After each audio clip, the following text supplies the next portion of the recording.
Hi, Whitney. This has been a long time coming. I think Danny has been trying to help me get you on the show for a long time. And I know you've been on a bunch of other Bitcoin podcasts, but yeah, nice to finally meet you. Nice to finally get you on the show. Yeah, happy to be here. Thanks for having me. Yeah, no worries. So you are very well known in Bitcoin circles, but it's always good to just give people a bit of a background in case they don't know who you are, if they haven't caught you on other podcasts. Can you just give a bit of your background? Yeah, so I've been writing full time since I guess about 2016. And around probably the beginning of 2017, I became a staff writer for Mint Press News and then worked my way up to senior investigative reporter. I left there in probably like March or April 2020. I did some work for my friend Ryan Christian at The Last American Vagabond. And then a few months later, set up my own website called Unlimited Hangout. And there, I publish stuff, obviously, but also have some contributors as well. I have a podcast also called Unlimited Hangout, though it's kind of been on hiatus lately because I've had a really crazy year, as some people may know. And yeah, I mean, in general, I basically cover intelligence, Silicon Valley, all sorts of stuff sort of in that sphere. But, with the COVID era, for example, also got into some biosecurity stuff and, all sorts of things, sort of looking at how governments and corporations are in bed together and really not any fundamentally different than organized crime. But lately I've been doing a lot more on like financial stuff, specifically in banking. So. Well, it's a good show for me to make them because ever since I discovered Bitcoin, I've been gradually getting dragged down this hole where I've realized everything everything I believed or everything I thought was true isn't true. And happens to now everyone, my friends all think I'm crazy. Yeah. Yeah. But so I guess you're like a proper old school investigative journalist rather than I've had Michael Malice on the show a couple of times. He refers to the mainstream media as corporate media, but sure, I guess you're proper fair. Old school. Yeah, well, I mean, corporate media in the sense that like they're beholden to the corporations that own them, which invariably are any sort of oligarchs who have their hands in a number of pies that often include illegal activity. So, definitely different than what I do. Well, so, I mean, when I got into this, I kind of romanticized about investigative journalism, like the old school journalists who went out to find a story and do a proper job. But I kind of feel like there's less and less of that about now. I mean, the economics has changed, but you've probably got a view on it. Yeah, well, I think, so, I mean, obviously the old days of investigative reporting, it's a lot different because of how online and digital everything is, including like archives of old newspapers and documents of that nature. So, I don't live in the West and I haven't for probably the last decade plus. But I care a lot about source material and like quality source material and building a story based off of that and supplying all those sources in my articles so that ideally, though obviously it doesn't always happen, but that ideally people who read my work would check those sources and if they're interested, pursue, their own research. Because I mean, it's not really about like, I don't want you to necessarily take my opinion or take, what I write about it at just face value and just like believe me and like, no, believe the source material because it matters. And I'm not like making this up. Because, corporate media, right? Mainstream media, whatever, they don't really supply their sources a lot of the time for certain things, or they cite, a national security official and don't challenge what they have to say at all, or like add any important historical context about how maybe that official got caught lying during the Iraq War, for example, or all sorts of kind of stuff like that. So I try and add that kind of context. And frankly, though, there's like a lot of stories that just don't get covered either by mainstream media or even independent media. So much of independent media today is focused on like complaining about mainstream media coverage and not necessarily reporting on original stuff, which I think is actually kind of a big problem because I think at this point we all know that mainstream media sucks, right? So there's definitely a need to like try and find the stories that aren't being covered, because there's, I mean, a lot of stuff, I think even too intentionally, like some of the tactics of mainstream media and the people that control them is to put out a story that's like intentionally annoying and outrageous so that everyone focuses on that and doesn't focus on other stuff in the news cycle, and other important stuff that is happening, you know, slips through the cracks. It's funny when you start to recognize it, start to see it, everything becomes a lot clearer. But that first kind of step of recognizing it and seeing it for yourself, and it's a tough kind of barrier to break through, where you realize, hold on, none of this makes sense. I mean, it's like we live in this world of Bitcoin is a great example. You know, I'm an advocate for it. I travel around. I try and make documentaries about it. I try and look at the economic situations of different countries. And then, and I understand the good that Bitcoin can do. I also understand the risks associated with it. I have a full picture, but we have so much press writing about Bitcoin so negatively and incorrectly. It makes me go, well, what else are they incorrect around? And I've found it a bit of a struggle, but then I found the biggest struggle is, you know, my friends in my normie circles try and explain these things to them without sounding like a lunatic, because I think they look at me like I'm Alex Jones. They're like, oh, he's some crazy guy. But it's trying to actually make them understand that the incentives that are behind this. I don't know if you've had similar struggles. No, absolutely. Well, I think the easiest way to reach people in that sense is to be like, are you aware that bankers lie and engage in illegal activity to expand their money and power, right? Are you aware that those same bankers, like, you know, or, you know, CEOs or whoever are the bulk of donations to politicians and own the political parties? Would they use that leverage to get what they want policy-wise? I mean, you have to build off of that to stuff that like people sort of are aware of, and then be like, well, the fact that these guys have never been held accountable for anything, what do you think they're going to do after decades and decades of no accountability and brazen criminality? How far do you think they'll take it? Right.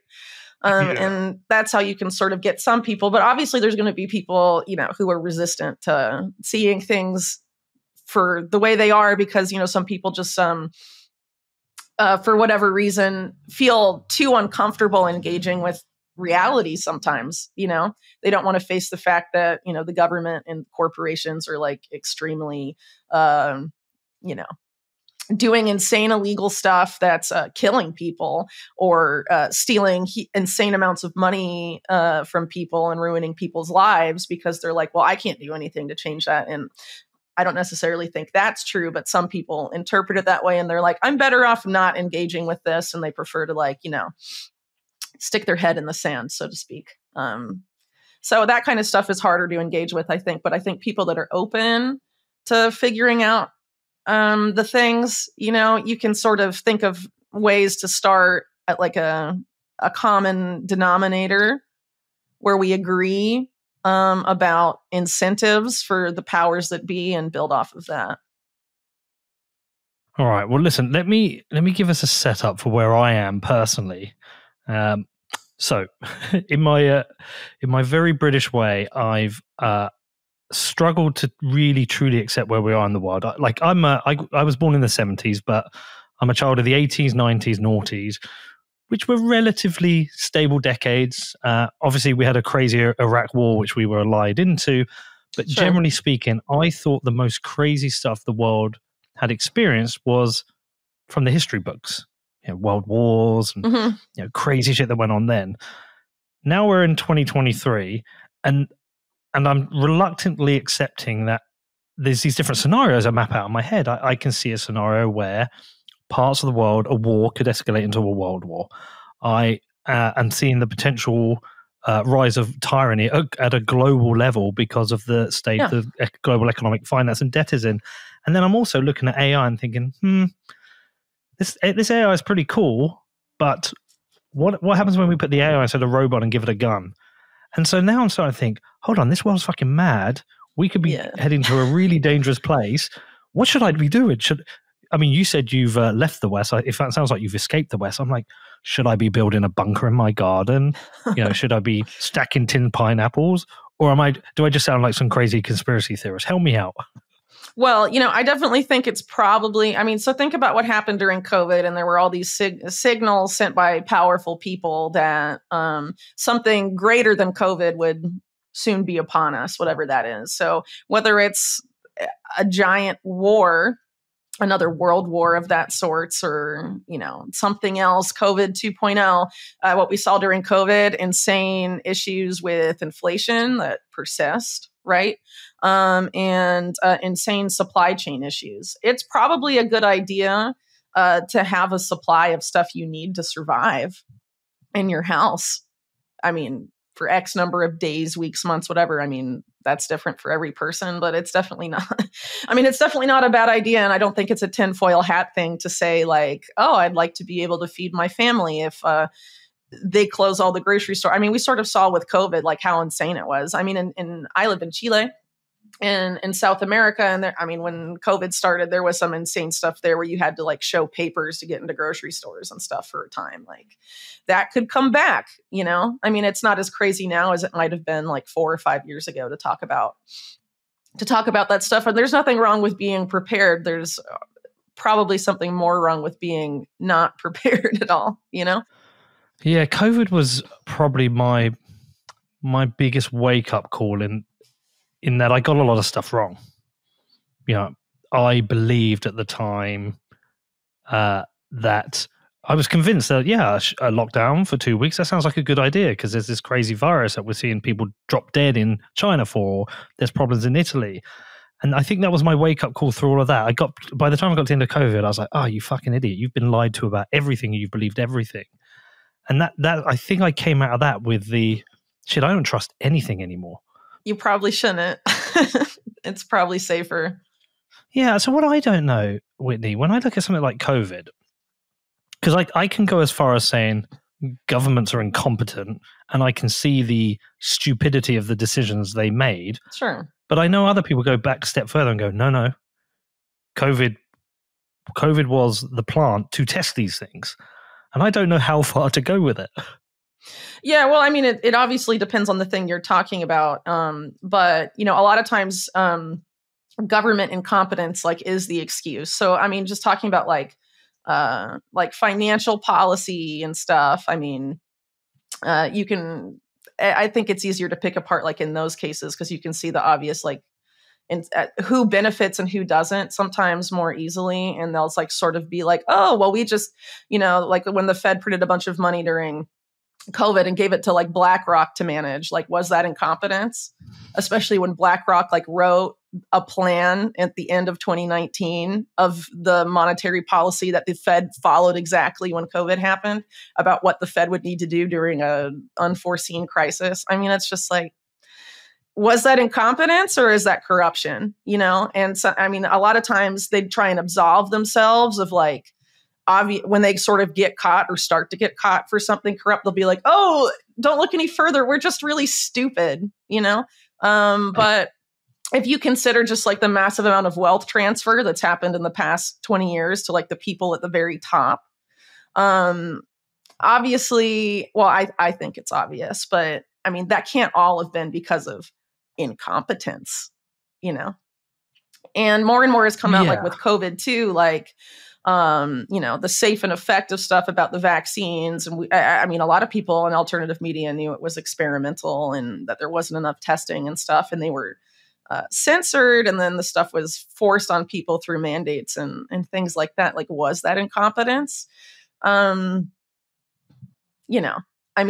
knew then what a lot of people in alternative media knew then, they being, the people in charge, and they still put it through anyway. And now there's they're acting like it didn't happen, Yeah, some of the censorship stuff has been was a little bit insane then and has carried on. It's only going to get more insane. Really? How bad? Yeah, because they're trying to put AI in charge of the internet, and not just in charge of censoring what's on the internet, but also having AI make the lion's share of online content. So supposedly by 2025, generative AI like ChatGPT is going to produce 96 or something % of everything you read online, which means their mainstream media journalists are going to be completely replaced by them. I think there have been some magazines that have been caught using ChatGPT to write their stories already. I think Sports Illustrated was one. But Wow. only going to get crazier. And so when you have AI both like producing and then curating, i.e. censoring, everything, then AI dominates the information environment, and whoever programs AI and stipulates like what information is okay and who isn't has like unprecedented control. And when you consider that most people today get their information from online or, digital sources, that's unprecedented control of what people, not just how the information that people like read and receive, but also, I mean, you're manipulating people, how people perceive reality. And that obviously translates into how people behave. And actually, Henry Kissinger, who I'm sure died recently, and the guy that he named as his heir, which is Eric Schmidt, the former Google CEO, wrote a book on AI explicitly about that, and how AI is basically going to control how we perceive reality by taking control of online content in its entirety. And that us becoming increasingly dependent on AI for everything is going to cognitively diminish people, so that we won't be able to perceive reality or make sense of anything without AI doing it for us. It's going to be like, have you seen the film? You seen WALL-E or WALL-E?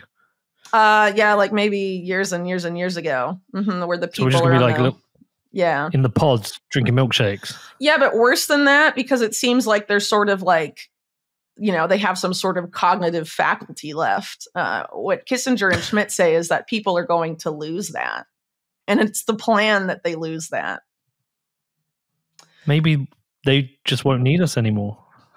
Well, I think, if people can't control how they perceive reality, they're no longer capable of critical analysis and thought. It's very easy to decide what you do with people. So where does that put you then in terms of AI? Are you pro the technology? I have a lot of opinions. I want to hear them all. Yeah, I don't use them. I mean, I think the whole idea of getting a lot of people to like use ChatGPT and all of this stuff is to lead us down this path that Kissinger and Schmidt, among others, sort of are charting out for humanity. Where if you, it's pretty much common sense though. Like if you develop a skill and then don't do it for 10 or 15 years, for example, you kind of forget how to do it, right? Or even, I graduated from university like a little more than 10 years ago. How well do I recall the stuff that I took in university? Not great, right? So there's this whole idea of if you don't use it, you lose it. So if people are depending on AI to tell them where to turn when they're driving their car, and no one uses like actual maps anymore. I mean, I understand that it's convenient, right? And I'm not saying like, oh, we need to go back to the 90s, right? But it becomes after a while a slippery slope where people are just having the computer tell them everything to do. Every step of their lives ends up becoming micromanaged to an extent. And the idea is that AI, through all the data that it absorbs about us, knows so much about us. Some of these people say it knows us better than we even know ourselves. That allows for an unprecedented degree of manipulation. And the problem is that the people producing and programming AI and ultimately controlling AI and what it can do not have our best interests at heart. And it is not a good idea to basically hand them our brains in a bag, we should keep those. I've been using AI for work a little bit. Yeah, I mean, a lot of people do. Like a more advanced search engine. Yeah, totally. But who owns AI, right? It's pretty much Silicon Valley companies. So like even OpenAI, Sam Altman's thing, that's essentially like owned by Microsoft, right? And so you have Microsoft, Google, Amazon, Oracle, all of these companies essentially owning like almost everything. And all of those companies are contractors for the military and intelligence, right? Guess throw Palantir in the mix too. And when you consider something like Palantir, they profile people. They suck up all of your data and then they profile you. And Palantir can profile like whether or not they deem you subversive or not. And what happens when AI, gets access of that and gets put in control of things like humanitarian aid, like they're talking about doing, or in charge of the government itself, which is also talked about in the Schmidt-Kissinger book. It gets complicated. So, a lot of people have been talking about the coming sort of like social credit paradigm, for example. So what happens if there's a big crisis, your country is like a war zone, or the economy collapses, and you're dependent on humanitarian aid or some sort of aid from the government or some other group, and there isn't enough for everyone, right? And so they decide, oh, well, it's fair to put super intelligent AI in charge of it. And then that AI is like, oh, well, this person's been very compliant and hasn't committed all of these thought crimes, but not you. Who is it going to decide to give the food rations to and stuff like that? That's the risk of a lot of this stuff when it gets put in charge of too many systems.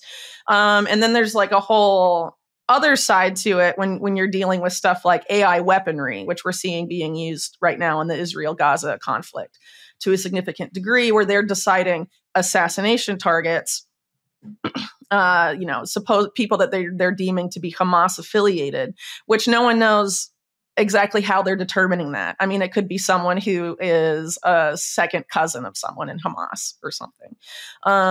We don't really know because there's no transparency. But obviously, the fact that they've gone from before this AI algorithm to identifying something like 15 to 20 targets a day to identifying hundreds of targets a day, something's going on. And there's a huge issue there with what if that AI is using, social media activity to decide who lives and who dies, literally. And what happens when that kind of technology gets exported.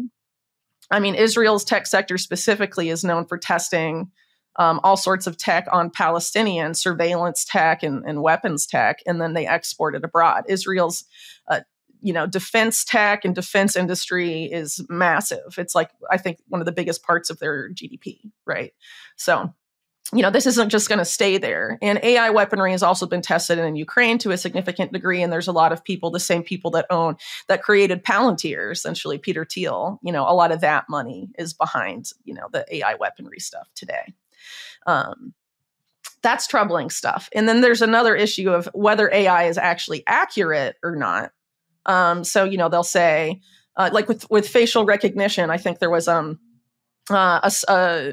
report a few years ago in the UK that a lot of the facial recognition stuff that the Met Police and other law enforcement groups are using are insanely inaccurate.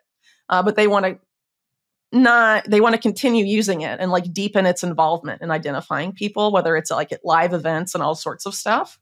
And I mean, it was insanely inaccurate.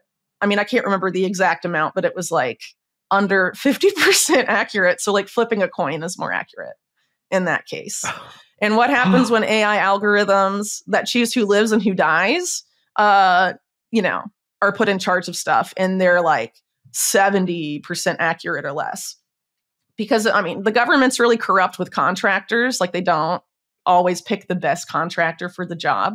So someone has connections that gets their AI in charge and they oversell their AI and say it's 90% 95% accurate, but it's not audited by an independent company, right? And so it's actually like in reality 65% accurate or something. And you're putting it in charge of like stuff that has a major effect on people's lives. That kind of stuff is happening. And I'm talking about stuff that hasn't necessarily quite happened yet, but we're headed there. Yeah, I mean, it's pretty bleak. So I know on Twitter, I'm pretty sure I've interacted with AI bots now. Like, there's the very obvious ones that you can tell. There's the very obvious ones. You're like, I know that's an AI bot because they see something I post and they write a automated response to that. But there's other times where I've started a conversation on, I think I haven't been 100% sure it's an AI bot. In your head, you're like, there's a suspicion there. But also, I've used AI to create content. Sometimes if I'm in a rush, like silly things like own a football team, write my program notes. I just put in the things I want to say and let the AI write it. But clearly, if I'm doing that, people are going to be doing more advanced things. But it kind of put me in this place, Whitney, where I'm thinking, it feels like the internet is going to become unusable. Like, I might just reject it. It's going to become very different for a lot of different reasons. So I guess the risk with using like ChatGPT or generative AI, for example, is like if you use it too much that like you can't write without it. right? That's like the stuff people need to try and manage, I think. And as far as, what happens when all the content becomes ChatGPT, essentially, right? I mean, it's not really going to be very useful to people, but there's a lot of people that aren't really going to be able to notice so much the difference because it's like legible English and it kind of makes sense. And, but it's not going to be like human thought anymore. Though there was a problem identified, I think, several months ago that once, these AI algorithms start training off of data that humans didn't produce, and it's training off of data or like content that it produced itself or another generative AI produced, its output becomes like gobbledygook, nonsensical stuff. So, I mean, it might just break itself. We'll see what happens, or if they're able to, I guess, remedy that. But regardless of that, the internet is going to change a lot. And this is a very like separate thing than what we've been talking about so far. But there's a deliberate push to regulate the internet. So before we go into that, can I ask you one more question about AI then? Of course. Is there any good you see in it?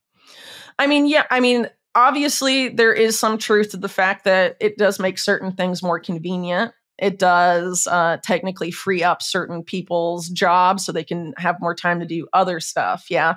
The problem is literally the worst people in the world are in charge of it. And they want to use it to make everyone basically a complete idiot that's super easily manipulated and controllable. And that is what needs to be resisted. So, if someone wants to make like an open source AI that, I don't know, does some stuff, I mean, I'm not going to be like, no, don't do that. But, I think it's very important now more than ever to divest as much as possible from big tech, Google and Oracle and, all these other companies, Amazon, what have you, because they have too much power. The people in charge have obvious problematic agendas. And they basically, at least in the US, they own the government. I mean, they basically control the government. The tech billionaires fund almost all the politicians. They have access to all of the data of the military and intelligence agencies. And frankly, the Silicon Valley companies and the national security state in the US have fused 100%. They are the same blob. You can't tell where one ends and one begins anymore. That's highly problematic. That's fascism, right? When corporations and government fuse. So yeah, Silicon Valley fascism has arrived, at least in the United States. I think a lot of people just haven't realized it yet. So those companies we cannot feed, and they feed off of our data. They've been saying for years, data is the new oil. So instead of the oil barons of the early 20th century, these are the data barons of now. We need to divest from them if we do not want them to have extreme entrenched power, because a lot of these guys are transhumanists with the view that humans must merge with machine, not that the humans that want to merge with machine can. Right. And a lot of this stuff becomes like highly problematic after a while, including a lot of their visions for how human society needs to be organized. They're very clearly, the majority of them, not interested in democracy at all. They're interested in some sort of technocracy or some sort of authoritarian, very controlled environment, I don't know if you avoid talking about people specifically, but I'll put it out there anyway. So where are you with Elon Musk then? Because he seems to be splitting the crowd. He is splitting the crowd, but I think that's by design. Yeah, the acquisition of Twitter, he's been very much along the lines of I promote free speech. I still stand by the fact that he censored the Turkish opposition during the elections at the bequest of the government. And then there were defenders of him saying, well, it would have been illegal and they would have shut down Twitter in Turkey. And I was like, well, yeah, that's still bending the knee. But he is also somebody who talks about climate change, and he's one of the people who's done the most for it. I'm just hugely suspicious of somebody with that much power. You should be hugely suspicious. Yeah. But he does seem to have a lot of people, a huge crowd of people who are supporters of his and believes he's a bastion of free speech and freedom, and is particularly backed by someone I like. Joe Rogan seems to be a good friend of his. I like listening to Rogan's podcast. Tucker Carlson, who I'm not a huge fan of, seems to have co-opted all the large voices to be a supporter of his. Yeah. So people need to keep in mind that a large amount of alternative media gets money from what I refer to as Thielverse, with meaning Peter Thiel, right? But really more broadly, it's the PayPal mafia, as it's been called, people affiliated with PayPal to various degrees, which of course includes Elon Musk. They have a lot of influence over alternative media and even over content platforms like Rumble. And have been funding quote unquote libertarian movements and all of this stuff, but I don't really see them as being libertarian at all. So like taking Peter Thiel as an example, Peter Thiel claims to be a Bitcoin maximalist, right? And then he goes, after he says that, on a panel next to then CIA Director Mike Pompeo and says, Bitcoin is a Chinese financial weapon against the US dollar. Right. And then in terms of libertarianism, Peter Thiel says he's a libertarian, but instead he created Palantir, which is the most insane surveillance tool that the CIA has today. So you literally handed the worst part of the state the worst tool possible, but you're a libertarian and you're against state overreach. And so similarly, Elon Musk you have to look at the actions of Musk and then what he says. And not enough people do that, whether it's for Musk or really anyone. You have to look at people's actions, not just what they say, because someone can say all the right things and then, be totally fucking you behind your back. And if you're just going to take what they're telling you and the excuses and whatever, you'll never figure out what's actually going on. And I think that's fair for Elon Musk as well. Did he buy Twitter to save free speech, or did he buy Twitter to have a massive data to train AI on and to train all other sorts of products he has on? Or did he make it, like he's openly admitted, did he buy it so he can turn Twitter, now X, into X the everything app that doesn't just become, isn't just social media. It becomes half of the financial system and becomes American WeChat. Which, of course, WeChat in China is the everything app means you have all the data, basically. If people use it for everything, it accumulates more data than everything else, and it has all the control. The control. So, people are naive here, I think, because, Elon Musk is the richest man in the world, but is he the richest man in the world just because of his own entrepreneurial whatever? Or is it because his companies were held up by government subsidies that allowed him to become rich, and he's the richest man in the world because he worked with the state? There. Okay. Yeah. Right. Yeah. His company, SpaceX, is currently a contractor to both the military and intelligence communities. Yeah. Its success is contingent on those contracts, SpaceX. And his entire trajectory up to this point has been contingent on government subsidies or things of that nature. That's a problem. Well, look, I'm not an investigative journalist like you. I haven't gone as far down the rabbit hole on these things, but I just was very suspicious of the censorship of the opposition. I think it was opposition journalists. I can't remember if it was actually opposition politicians in Turkey during the elections. And then I saw a photo of Elon Musk, I think perhaps even with his son, in Turkey doing a rocket deal with Erdogan. And I'm like, He still censors people. New Twitter still censors people. And they have a plan for like the US 2024 election about how to censor people. The CEO of X Twitter, Linda Yaccarino, or whatever her name is, has said it's freedom of speech, not freedom of reach. That's still Twitter policy. So, he can say, Musk can say all this stuff about free speech, but how far does it really go? He censored the account that showed where his private jet is going, which is like publicly available information. These guys, again, there's this famous guy from the US who was very influential in his time named Albert Pike, right? Who was very influential with the powers that be and, affiliated with Freemasonry, and said something to the effect of, every time the people want a hero, we will supply him, right? Elon Musk to me seems to be one of those figures. Why do people, for some reason, see him as this Tony Stark Iron Man kind of guy? Well, the Iron Man movies were funded largely, or they had a significant, I forget the exact amount, but a very large contract with the US military. while Elon Musk has companies that are also affiliated at the time with the US military. And Robert Downey Jr. decides to model Tony Stark and Iron Man and whatever after Elon Musk. And Elon Musk makes an appearance in the movie. And then people years ago start affiliating Elon Musk with this brilliant scientist who's going to save us all. Right. Mm. And how far have things progressed since then? You know what I mean? And remember, Elon Musk too is making a brain chip that's killed like not half, but a significant amount of the monkeys it was tested on. And now they've gone to human trials, or are starting human trials. If I was an altruistic guy that just wanted to make a brain chip, sorry, it just sounds insane to even say that. But anyway, I wanted to make this thing, this product that goes in people's bodies, and half of the animals died, or like a third or whatever die.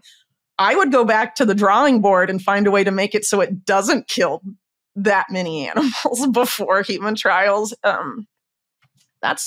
If we start killing humans with that, it's not going to go well. No.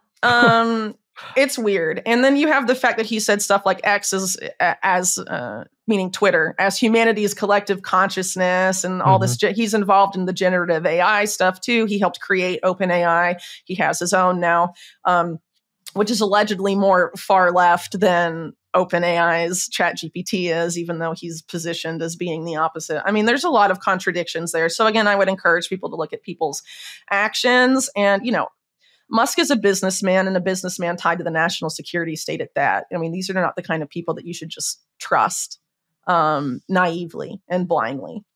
And you should scrutinize their actions and not just pay attention to the nice things they say, or, oh, he said the F word on New York Times deal book and gave those advertisers the middle finger.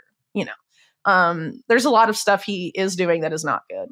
And people, need to be wary of this whole issue. Push to turn Twitter or X into a key part of the financial system that you'll use to pay for everything. Because at the same time, we're having this push to totally remake money, whether it's to a CBDC or a heavily regulated stablecoin or deposit tokens or any of this programmable money stuff. And obviously, at some point, if we let it happen, that programmability aspect is going to be informed by what people say on social media. So it's a slippery slope. And do we want to give any one person, let alone the richest man in the world, that kind of power just because, like, occasionally he'll smoke a doobie on Rogan and say the F word on TV? I mean, I think that's naive. Yeah. So who do you like? Is there anyone out there that who do you respect? Who do you look to as a good signal? That's somebody I like. I respect them. Well, you mean in terms of like celebrity? Not celebrity, because I mean more like in business, politics, media. Who out there would you say, that's somebody I can trust? Nobody, don't trust anybody. I mean, I'd have to think about it, because honestly, it's very few. I mean, in U.S. politics, there's only a very small handful of politicians at the national level that seem like they even have a shred of integrity. I guess maybe Thomas Massey of Kentucky would be one, but there's really not that many. They're very few. And a lot of times when they are there, their district gets gerrymandered, they get voted out. Or, as long as they control the bulk of the legislature, it doesn't really matter if there's one or two or three people with integrity in it, because their voices and votes get drowned out. Right. So again, what I try and tell people is, frankly, it's very hard to trust these people because so much of it is controlled. A lot of my work historically is focused on blackmail, how intelligence agencies have blackmailed, whether it's politicians or business leaders or any other sort of influential figure, in order to control their behavior and thus control the behavior of regular people. Right. So, I mean, this is stuff that people need to keep in mind. And ultimately, I think there's a lot of cultural issues with celebrity in the West, where people have been trained to wait for a political savior who's going to come and save us of all of our problems, and no one actually has to do anything. And we can just sit back and wait for the right person to run for office, and then we all vote for them, and then this one person is magically going to save us from all of our problems. people have sort of been primed to feel that way. I mean, you can argue maybe like superhero movies and religion maybe and all other sorts of stuff has shaped us to be like that culturally, but that is a problem. What we should do is take responsibility for what we need to survive and what our communities need to survive, and, get as local as possible and not be so dependent on these people at the national level or assume that one person can fix everything, because that hasn't worked. And things are more complicated now than they've been in a very long time. And can we really wait for the right person and put all our trust in this theoretical one person who's going to save everything? I don't think so. I think that time is better spent, learning how to do some stuff yourself, taking responsibility for your own life and your well-being and your family's well-being, right? A lot of people in alternative media are going to promote certain figures. I mean, maybe they're funded by them, maybe they're not, right? But ultimately, a lot of what keeps the current system in power is our trust in it, or our, like the financial system in particular, right? Trust is super fundamental to that, but it doesn't deserve our trust, right? The current system. And so we need to withdraw our consent from the system and our trust in these people who have spent decades and decades and decades screwing everyone over. It's time to put our trust in people who actually deserve it. And a lot of times in any one person's life, the people you actually know you can trust are people at the local level. And so I think, it's time to kind of start there. And, that sort of leads into the whole idea of like decentralization also, that like the more power goes back to the local level, the less power the national or state or whatever has, And there needs to be a power shift towards the public and towards the people. And we can't just wait for the right politician to be put in charge of the state to give that to us, right? We have to do that ourselves, because as we've historically seen, the state, whether it's capitalist or communist, accumulates more money and power for itself. With that said, your neighbors, Argentina, Milei's recently gone into power and does appear to be somebody who is trying to decentralize power to some extent. You would think so. I say that guarded. You would think so. Guarded. Yeah, you should, because the guy he put in charge of the finance ministry is the former top guy in Latin America for JP Morgan and Deutsche Bank, which are also like the Jeffrey Epstein banks. And personally, people that have been pillaging Latin America monetarily for a long time. And supposedly he was going to dollarize. Now he's not. But essentially, most of the people he's put in charge of the economy are people that were already in government under Mauricio Macri, who is the administration before this most recent outgoing administration, who under them, there was a major economic crisis in Argentina. I think it was like 2018 or something. So these aren't necessarily anti-establishment people. Yeah, wasn't that kind of a coalition though, in that the only way you could get into power was by forming a relation with the Macri administration? Well, you could argue that in Milei's case, right? Because he wanted the center-right politician who was running, Patricia Bullrich, to back him, and that her support of Milei was brokered by Macri himself. You can argue that, but ultimately Milei is signing off on it. Right. And Milei is the one that just went to the US and had meetings with Bill Clinton and has had chummy meetings with the head of the IMF and all of this stuff. And as someone who knows a lot of people who are from Argentina and who has been to Argentina and reported from Argentina, I can tell you that people in Argentina, there's nothing they hate more than the IMF. Of course. They hate the IMF, as they rightly should. But what has the IMF been trying to do in Argentina? Well, first of all, Argentina had an economic collapse in 2001, which you can very effectively argue was engineered by the administration in charge during the 1990s, Carlos Menem, whose economy minister was Domingo Cavallo. And Domingo Cavallo was part of the inspiration for Milei's dollarization plan and explicitly backed Milei's campaign, by the way.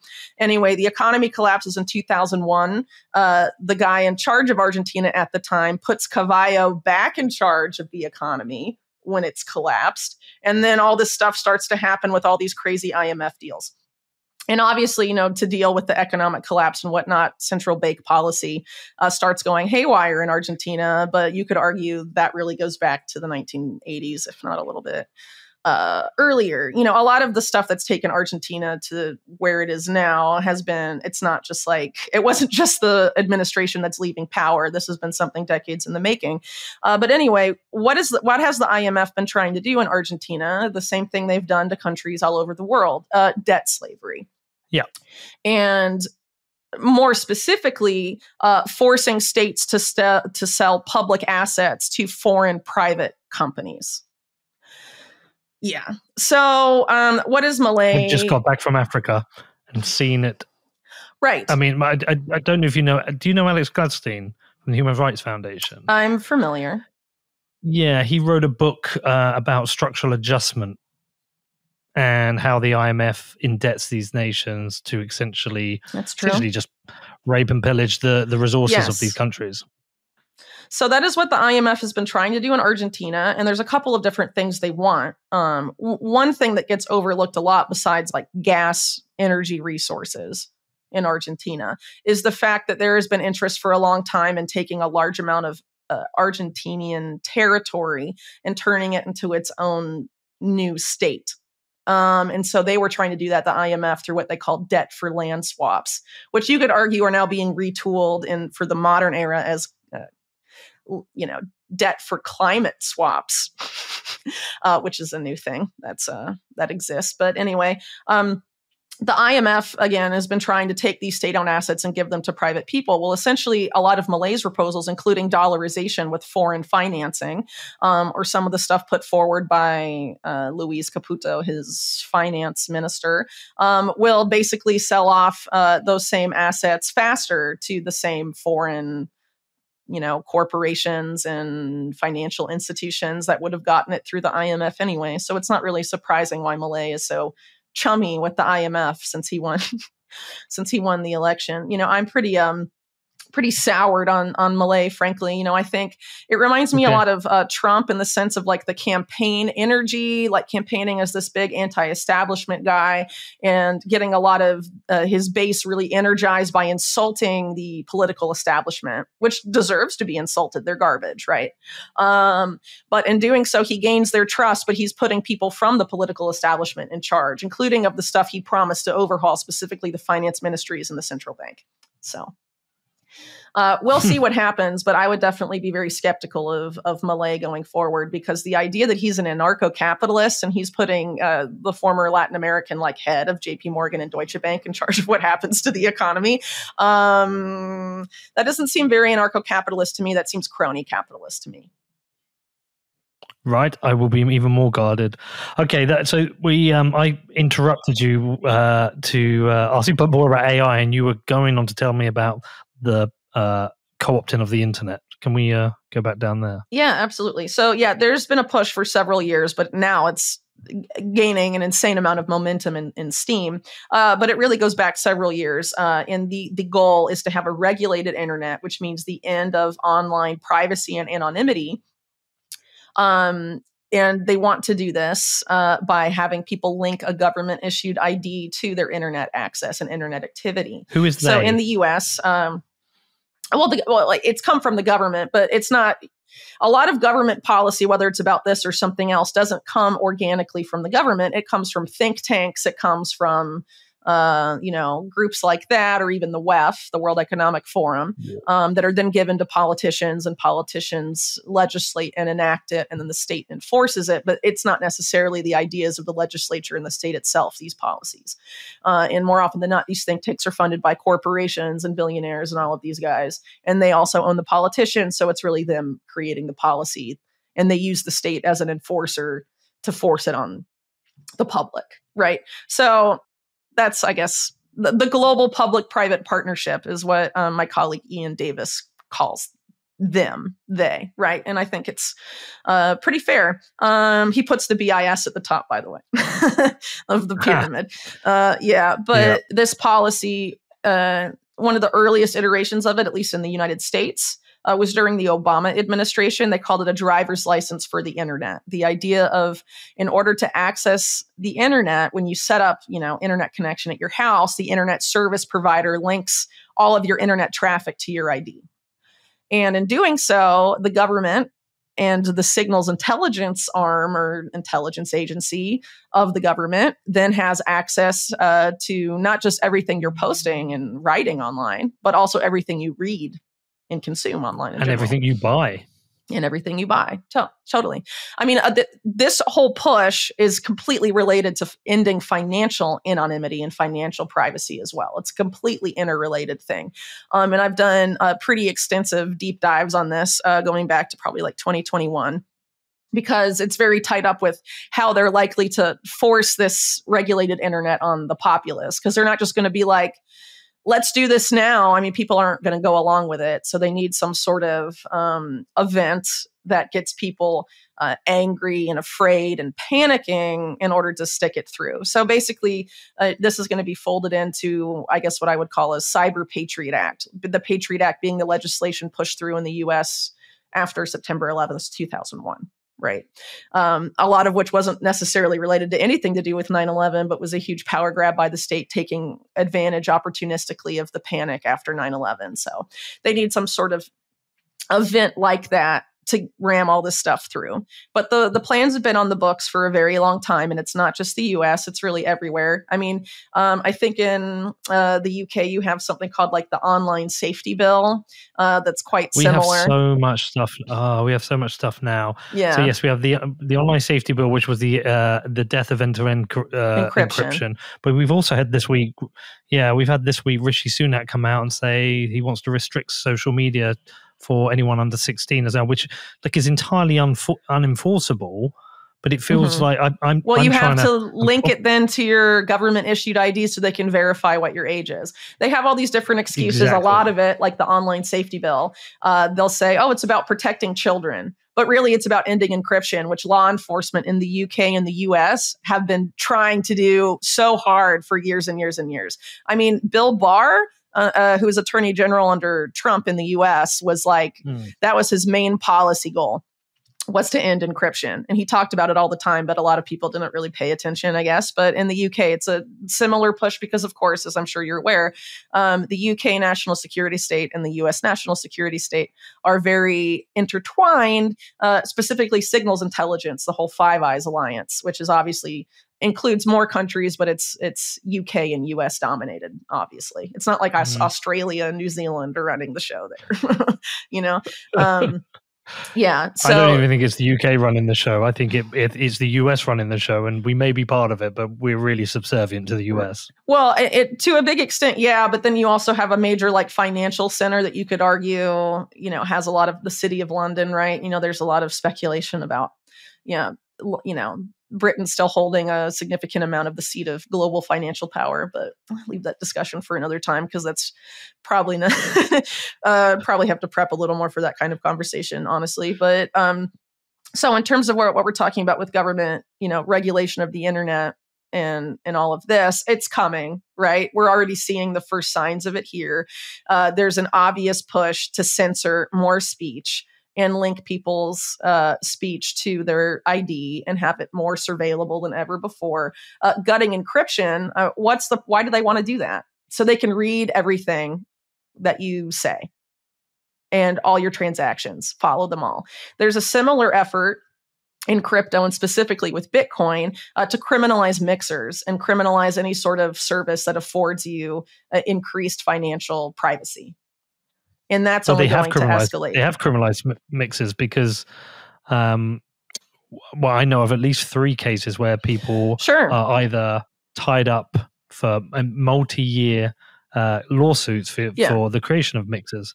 They're money launderers. No, right. So it's already started. But what I'm trying to say is that where they want to take this, if anyone uses a mixer, they can go after you. That's what they want to set up.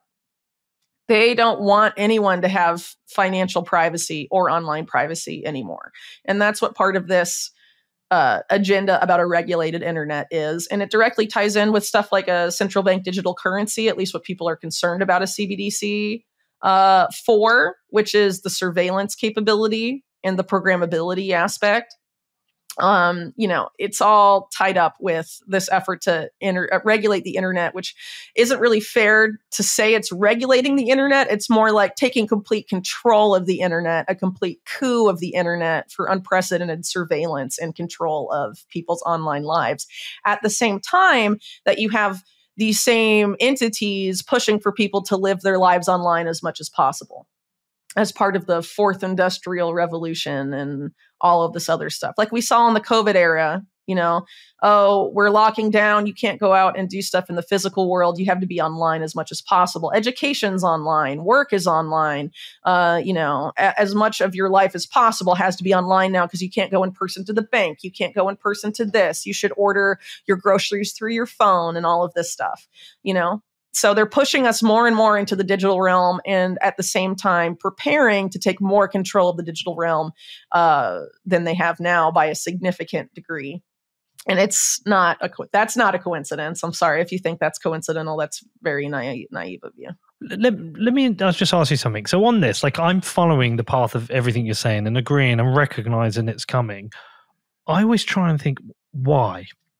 Why has it happened? Is it an organic system of bad incentives which appeal to the greed of certain individuals that drive us towards these bad decisions, like the centralization and control of power? Mm-hmm. Or is it some evil plan? Is it malice? Is it, I try and understand, and I always come out on the side of thinking, but it's just a system of poor incentives, the way humans are, the way we act, our greed that drives us towards this. But is there a deep state of malice?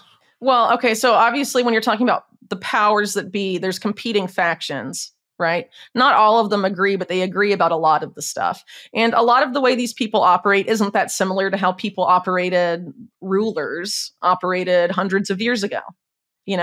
They want complete and control of money and political power and power more broadly, because then they can do whatever they want for themselves and have a double standard for themselves, but force other people to live a certain way to support their lifestyle. Right. Mm.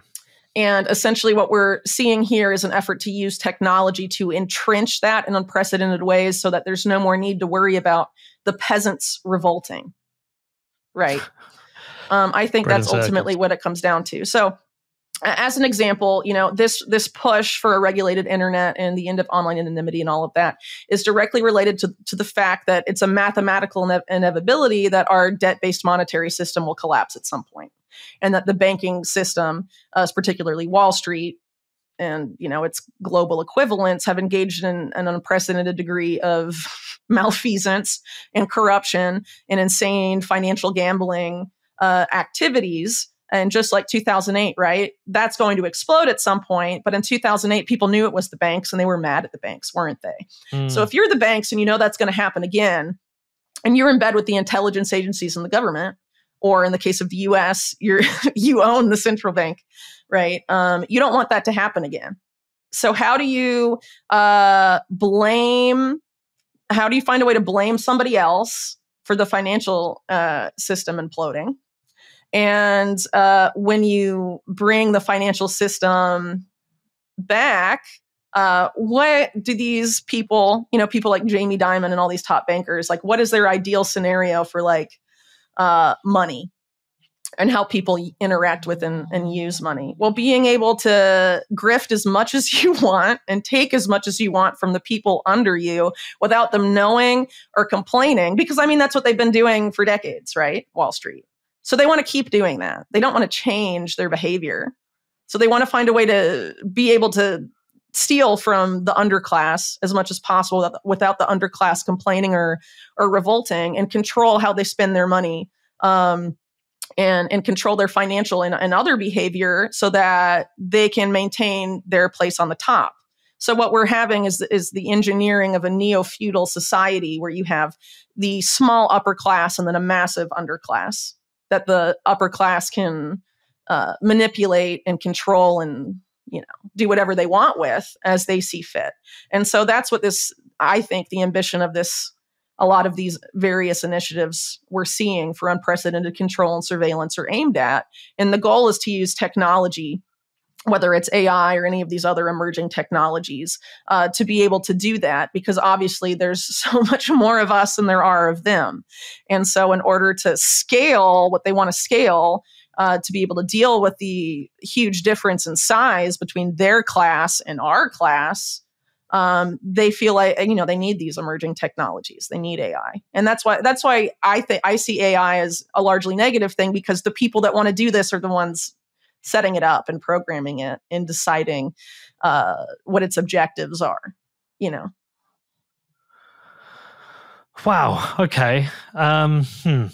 See, that takes a big shift, because I definitely buy into a bad system of incentives. I do. But then I try and imagine a scenario whereby I'm trying to think there's a group of people who are looking at us peasants and thinking they need to control us. The best way to do it is to essentially eviscerate the middle class but they've been doing that, and the money has been they going have been up. doing that.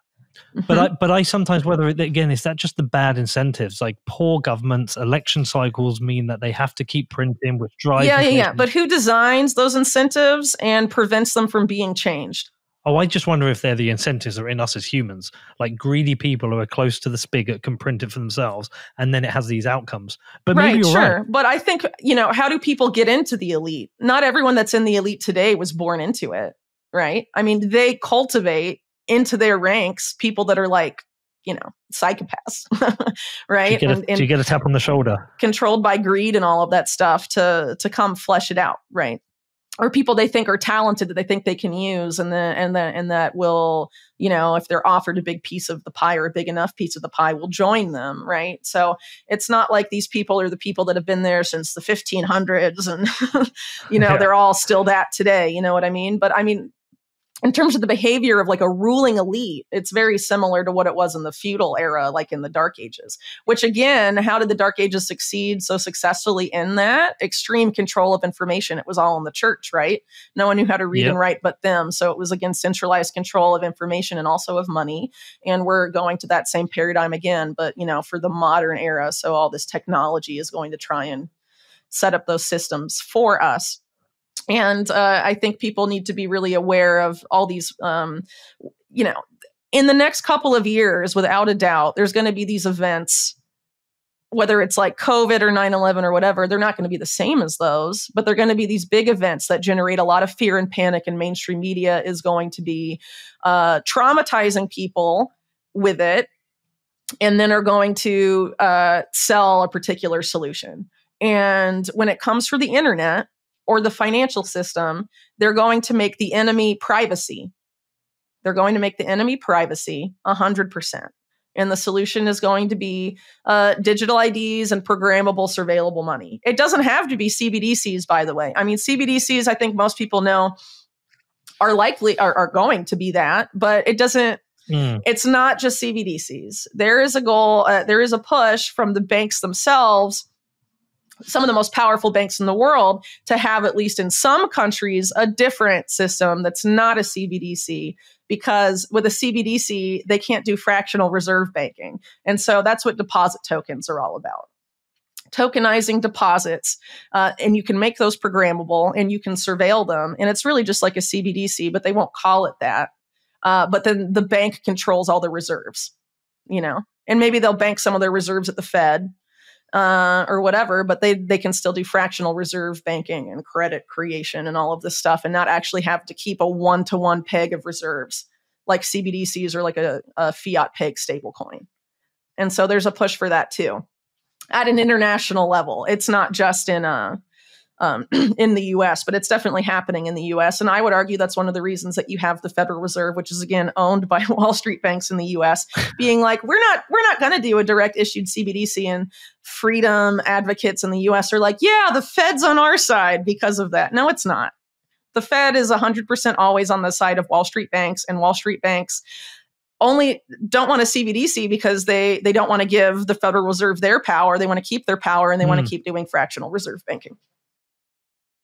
But so this is why they fight my world, or the world I'm in, of Bitcoin, Yeah. because that is an opt out from the system of control and opt out from the system of money printing and you know, we had that weird. I mean, you must have seen the other week with Elizabeth Warren and Jamie Dimon, where it was Yes. it was so obvious it was a rehearsed conversation. Of course. The setup of Elizabeth Warren's questions, and actually it came out. We saw the Freedom of Information Act release, whereby with Chairman Gensler, she'd been sending questions in advance and saying he's okay. So my assumption is she did exactly the same with Jamie Dimon and the leaders of all those other banks. Yeah. But it was kind of this weird thing because, you know, this is Elizabeth Warren, and even as a politician, you can't trust her. But historically, she has stood up against Wall Street banks, and now she seems to be arm in arm with them. Yeah, well, I don't know. I think there's a lot of people in Congress that get into Congress campaigning on certain issues, and then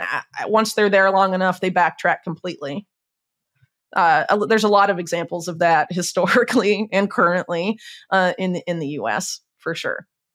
So, I mean, Elizabeth Warren is garbage. The DNC got all this money, from Sam Bankman-Fried? You know, how anti-crypto are they really? I think it's they're willing to play ball and set up regulations and be the kingmakers in the crypto industry.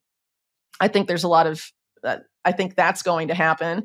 And then they're going to try and nix everything that doesn't serve them. And again, financial privacy being the main thing that doesn't serve them. But they also want to give unprecedented control to the DOJ to go and contact any crypto exchange or even Tether, right? And be like, freeze these wallets. We've decided those wallets need to be frozen. You know, so that's escalating, obviously.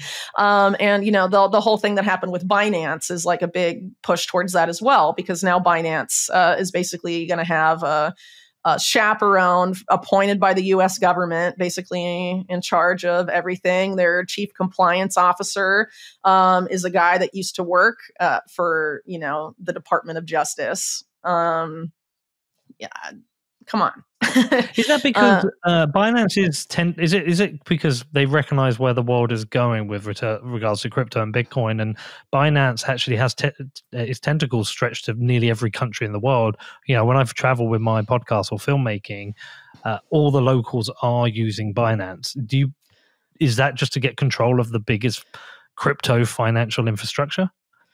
I'm sure that's a big part of it, because, you know, so a big complaint about Binance from the DOJ is that they were allowing people that were subjected to U.S. sanctions to use their service, but they're not really like a U.S. company, are they? But the U.S. government, I mean, U.S. is an empire. They want to be able to go to any country and say, you can't do that. We're actually in charge. You know what I mean? So Binance not being under their thumb and being active in all these other countries, allowing people in Iran to use their services, for example. I mean, that was a big sticking point for them. It wasn't like criminals, terrorists in Iran. It was just like people in Iran. They're subject to U.S. sanctions. You're not complying with U.S. sanctions. And so we're going to charge you $1 billion and take out your chief executive and put our people in charge, you know? This is the mafia, guys. I wrote a 1,000-page book about how the government is in the U.S. is organized crime, specifically the Department of Justice, and that's what they're doing. And keep in mind too, the DOJ has an insane amount of Bitcoin it holds, and they want more. Yeah, you know, and they want to seize Bitcoin from what? Your book? What the 1,000? One Nation Under Blackmail. It's the second volume is about Epstein, and the first volume is about how the conditions for Epstein being who he was came into existence. It starts, I guess, in the 30s. And so it's on Audible. Is it you reading it? No, it's someone else. I bought it. Well, you know, it's. Am I giving money to the evil Amazon though? I mean, a lot of people do. Well, I mean, they're a monopoly, so it's kind of hard to like sell books without it. You know what I mean? So where is the resistance, Whitney? Like, you know, I fear all this, and I found myself, I don't know, both of us have been kind of like laughing through this because everything is so ridiculous, insane. But it's also terrifying. Yeah, in my world, a lot of people think that Bitcoin is the resistance. You take control of the money, you take the power away from them. Do you give any credence to that? I mean, how down the Bitcoin rabbit hole are you? Well, I definitely think Bitcoin has the potential to be a tool for financial freedom, but I think there's major efforts well underway to co-opt that to serve the same agenda. Right. And so I think people in the Bitcoin space that want it to be a tool for financial freedom need to get wise to those efforts to co-opt and resist, because it's either a tool of financial freedom or it's not. You know what I mean? And so yeah, if you cede enough territory and let them like completely dollarize Bitcoin and turn it into like a tool of U.S. empire to keep the dollar afloat and keep dollar hegemony going forever and ever and ever, and are saying it's a flaw in Bitcoin that you can't put dollars easily on Bitcoin and all of this. I mean, no. I mean, the whole point, supposedly, right, of creating Bitcoin was to give Wall Street banks the middle finger and create something that had immutable, sound monetary policy. Correct? Mm-hmm. Yeah. So if you allow them to co-opt it so it's not those things anymore, what are you left with? The same old world. Is it a tool of financial freedom, or is it just, has the promise of Bitcoin been hollowed out and replaced with Wall Street garbage? Is that what you think the issue there, like ETFs? Are you alluding to the ETFs?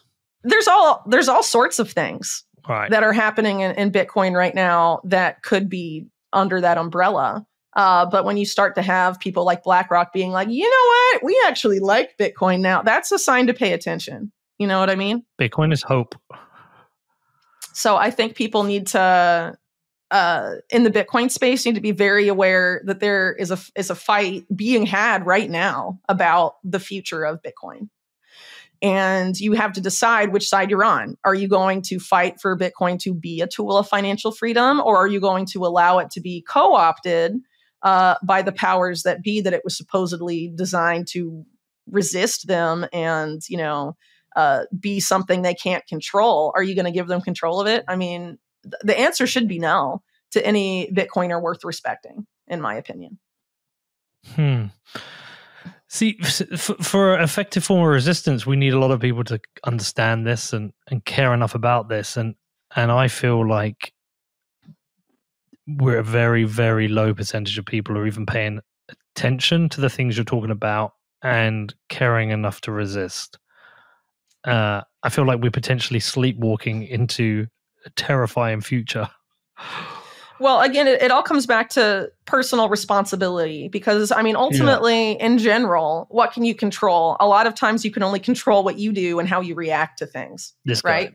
So this coming push to regulate the internet and the destruction of the existing financial system to create this put in place. I've done a lot of reporting on the past including the simulations of the Wall Street banks, the central banks, and the big tech firms all together simulating a massive cyber attack on the financial system as the reason that this will all be brought in, whether that's from the World Economic Forum itself or the Carnegie Endowment, which at the time was run by William Burns, who is now CIA director.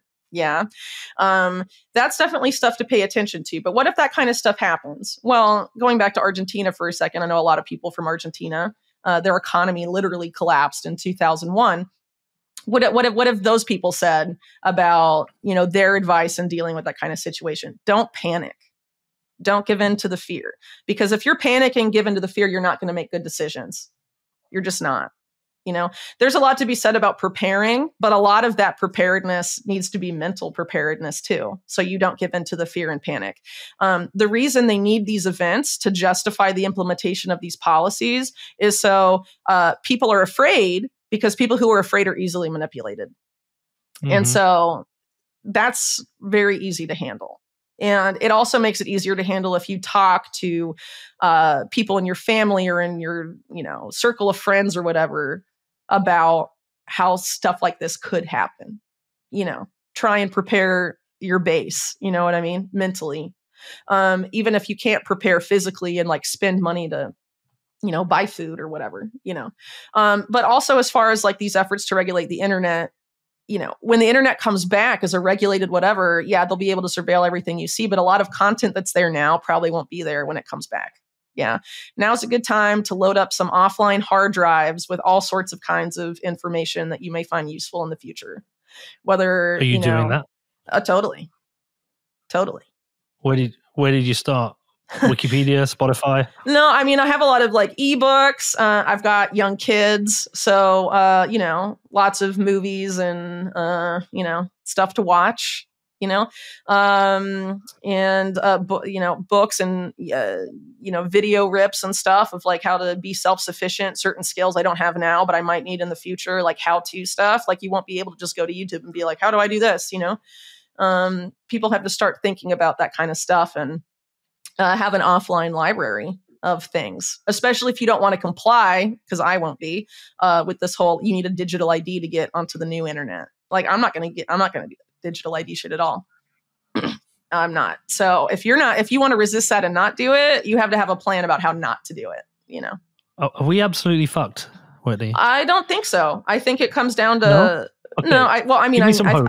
I think some people will be, but it all depends on, how they decide to act now about these things, and how they decide to react to this information and these situations as they arise, So people that are like, I don't care, like, I can't control anything. And that includes people who like know everything, but are super like black-pilled about it. Like, obviously they're going to have a really bad time, The way to get out of this is to build alternative infrastructure to their infrastructure. And the time to start doing that is now. Why we can still use the internet as a tool for us, because like for a long time, the internet has been a tool for the public. And that's part of the reason they feel the need to like regulate it and stick it so completely under their thumb. The mass democratization of information, for example, has been a huge issue for them. And this is why they're coming in now and trying to clamp down so much on the flow of information. Yeah. And why we can still use these things about the internet to our advantage. Stuff needs to be done. And this is why, I think it's important, specifically in talking to like the Bitcoin community. There's a lot of talented developers there that can build out a lot of this alternative infrastructure. And there are people in the space working on that kind of stuff, but there needs to be more of it, and it can't just be like all this like macro bullish stuff of like, yeah, they say Bitcoin's going to go to $1 million. I mean, like, I think people need to get their head straight and be like, if Bitcoin is going to be a tool for financial freedom, and if I want the reasons I got into Bitcoin to still be Bitcoin in a few years, I need to think about how I can help that happen. Because they're coming for it and they're going to turn it into something else unless people in the Bitcoin space start doing stuff. And it's not to say no one's doing anything, because people are, but there needs to be more awareness of this in the space, and people need to decide which camp they're in. And I think it needs to be culturally unpopular in the Bitcoin space to serve the co-opt agenda and make it a tool of Wall Street and global empire. You're either on the side of those guys or you're on the side of freedom and the public. Yeah. And put your flag somewhere, Yeah, so me and Danny have debated privately the idea of the ETFs quite a bit, and we keep coming down on the ultimately it's bad because there's kind of question, well, but if BlackRock are marketing it and Fidelity are marketing it, then it's gonna legitimize Bitcoin, and and lots of people will therefore be buying Bitcoin, and then we realize it's going to expand its reach. But then it's like, but how's it expanding its reach into a centralized entity, which is all centralized control? And then we know historically BlackRock have kind of been a little bit evil at times. They own a lot of the property. Larry Fink is not your friend. Just saying. Yeah, exactly. So and then you can see mentally people getting co-opted. I mean, I've done it myself. I got mentally co-opted during COVID. I had to shed a skin afterwards, and I can see it happening. So that kind of idea of resisting that is strong. It's important. Okay, let's give me a lot to think about there. Well, now the stakes are higher than they've arguably ever been, because if they manage to get the system in place because of the technology and what they hope to do to people, going as far as stuff like the brain chip and stuff, if it gets to that point, yeah, it becomes very hard to undo. And the implications for humans being able to live free lives is very much at stake, right? So like, this is the time to fight this. It's now. If you're in the Bitcoin space, they want to use Bitcoin to serve their ends, not the people's ends.